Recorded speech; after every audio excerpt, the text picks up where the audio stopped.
Van ভাড়া 60 টাকা চাঁদা রাখি দেয়। তারপরে আর মনে করেন যে গাড়ি যদি মাল আনি না আনবার সময় টোল হিসেবে 60 টাকা রাখে। এই যে কাপ্তানে এটা অল টাইম, এটা কোনো ইয়া নাই, নিষেধ নাই, অল টাইম। এই টাকা এরা টোল হিসেবে টাকা নেয় না জানে কিভাবে করছি এরা। ওই যে এই পুলিশ আসলে আর আর্মি আসলে সরে যায়।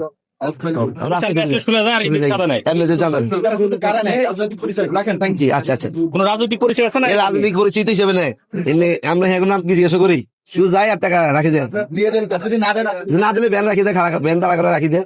পুলিশ বা ওরা আসলে সরে যায়, কি এটা আসলে সরে যায় না, কাশ্মীর দেয় ওইখানে চিনি দিয়ে দেয়, আমরা ফালা দিই আপনার 60 টাকা। জি, প্রত্যেক ব্যান থেকে 60 টাকা করে বাজার লোক ওইখান থেকে টেন্ডার নেওয়া আছে, হয়তো টেন্ডার নেওয়ার আর কি ওই ওটা তো আমার লাগে না, সব 60 টাকা।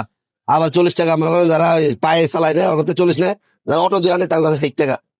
এগুলোর কোনো ওরা আমরা রাখা লাগে না, হেরা সিঁড়ি ফালাই দেয় এই যে টাকার পরিবহন করার তার হলো ওই যে দেন হলো 60 টাকা। এর বাইরে আর কোনো এর বাইরে আর এর আমি ঘাটতি বাতি খরচ আর কি। পরিবহন কত পরে কাপ্তান বাজার? এখান থেকে 1000 মানে 150 টাকা 200 টাকা এরকম খরচ পড়ে আর কি, 150 200 টাকা খরচ পড়ে।